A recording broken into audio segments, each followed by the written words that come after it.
Una noticia de último minuto que queremos compartir con ustedes, una lamentable noticia porque murió Patricio Aylwin, el presidente que encabezó la transición a la democracia en nuestro país. El exmandatario falleció por causas naturales a los 97 años de edad en su hogar en Providencia y el gobierno ya decretó duelo nacional y sus funerales van a ser de Estado para despedirlo. Lo cierto es que en las últimas semanas se había conocido que el expresidente estaba bastante delicado de salud, incluso su yerno apareció hablando, Victoria, y diciendo que ella recordaba más el pasado de lo que estaba precisamente el aquí y el ahora. Exactamente, esa habían sido una de las informaciones que habían comentado su entorno cercano, sus familiares, que además dentro de la poquita información que hay de momento, porque esto sucedió hace tan solo algunos instantes, hace algunos minutos atrás había salido a comentar su hija Mariana Aylwin, que fue ministra de Educación hace algún tiempo atrás, y había comentado que estaban todos sus hijos reunidos junto a él, hoy día acompañándolo.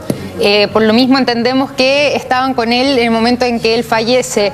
En todo caso, es importante también contar a la gente que el equipo de prensa de Punto Noticias, que ya en los próximos días saldrá más adelante acá por la red, preparó una nota respecto a la vida y el legado también de Patricio Aylwin, así que los invito a revisarlo. Sí, señores, sí, compatriotas, civiles o militares, Chile es uno solo. A los 97 años de edad falleció el líder de la democracia cristiana, luego de sufrir un episodio cardíaco que agravó su estado de salud. Hijo de Laura Zócar y Miguel Aylwin, Patricio fue el mayor de 5 hermanos. Los 4 hombres estudiaron Derecho para seguir el camino del patriarca del hogar, figura que despertaba una gran admiración en el expresidente. Él era un hombre bastante estricto, pero al mismo tiempo muy justo y con un corazón muy grande. Nació en Viña del Mar un 26 de noviembre de 1918. Cursó sus primeros estudios en el Colegio de los Padres Salesianos de Valdivia.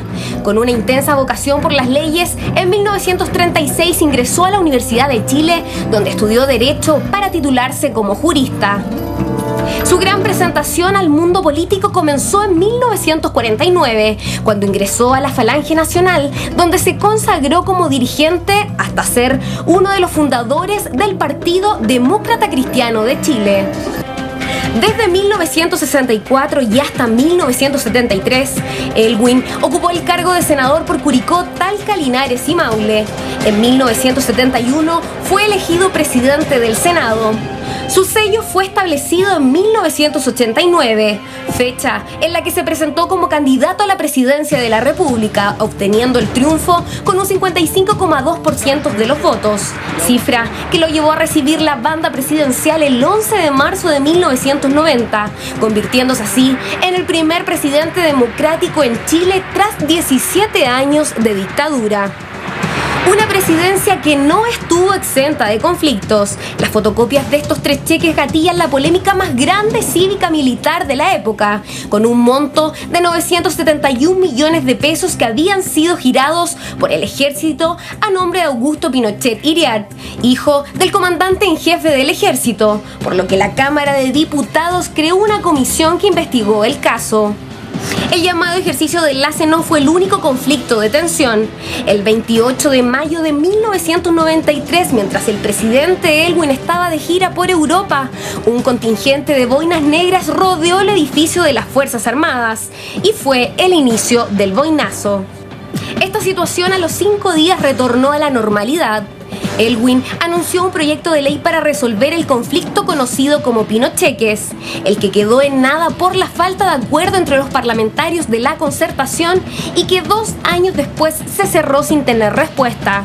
Amigo de sus amigos, cercano a su familia, el regalón de sus 5 hijos y 4 hermanos, 17 nietos y 6 bisnietos, se caracterizó por ser católico, comprometido, puntual y detallista. Prueba de esto es la libreta negra que lo acompañó de por vida a cada reunión, exposición y cátedra. El Pato, como le decían sus cercanos, dejó una huella imborrable en su círculo más íntimo. Llamó la atención por su solidaridad, la que lo llevó a ser condecorado con el Premio Héroe de la Paz en octubre del 2008, entregado por la Universidad Alberto Hurtado. He amado a mi patria y he intentado servirla de la mejor forma. Dios ha sido generoso conmigo. Muchas gracias. De la vida y obra de un hombre que luchó en un periodo de transición por consolidar la democracia, combatir la pobreza y superar la gran división de los chilenos, y que hoy es despedido por la gente por un adiós lleno de agradecimientos por parte de diversos partidos políticos por el trabajo que realizó por la patria. Ha fallecido un hombre clave para la historia de nuestro país. A los 97 años, Patricio Aylwin ha dejado de estar con nosotros. Un hombre que debió lidiar con un contexto histórico tremendamente duro y desfavorable para miles y miles de chilenos.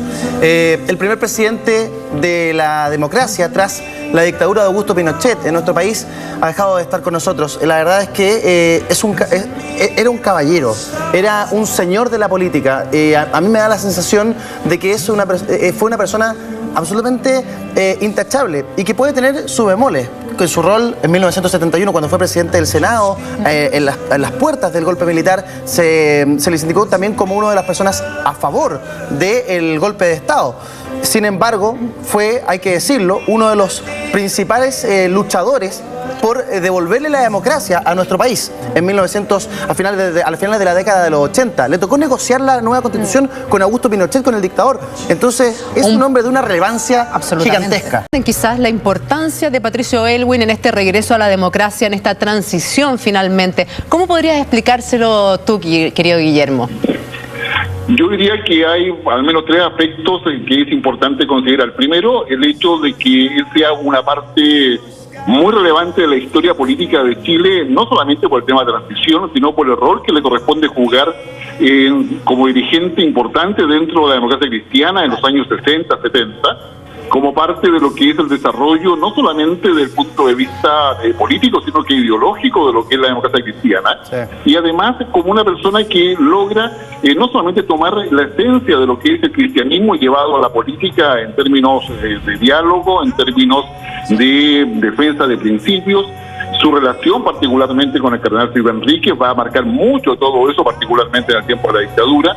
Va a ser muy relevante para la posición que él va a tomar como presidente del Senado, como ustedes bien recordaban, en el año 71, en términos de poder reconocer una crisis institucional que requería una solución, y que esa solución definitivamente terminó siendo una solución que termina en un golpe de Estado. Claro. Y es ahí donde tan pronto eso se produce, hay un discurso y una acción concreta y permanente en términos de poder retornar rápidamente a la democracia, cosa que finalmente sucede solamente 17 años después. Claro. Guillermo, ¿por qué crees tú que Patricio Aylwin será recordado por las futuras generaciones, por la historia de nuestro país? ¿Por qué hecho puntual, concreto? ¿Cuál es el acontecimiento más importante de su carrera política, a tu juicio? A ver, yo creo que es haber sido capaz, primero, de poder liderar una concertación de partidos por la democracia, que logra unir y generar una estrategia lo suficientemente exitosa para poder vencer a Pinochet en sus propias reglas establecidas en la Constitución de 1980. Sí. Segundo, hacer una negociación donde ahí uno de los grandes que también falleció, Edgardo Bellinger, junto con General Regada, van a ser los artífices de las más de 50 reformas que se hacen a la Constitución del 80 en el año 1989, después del plebiscito. Y posteriormente, yo iría con la idea de lo que es la verdad en términos del informe Rettig, la verdad de buscar a través de ella lo que es una verdad institucional. No es la verdad quizás que todos quisieran, pero es una posición institucional del Estado de Chile desde el punto de vista de reintegro a la democracia para poder enfrentar los derechos humanos, pero también tratar de generar al menos un ambiente de reconciliación.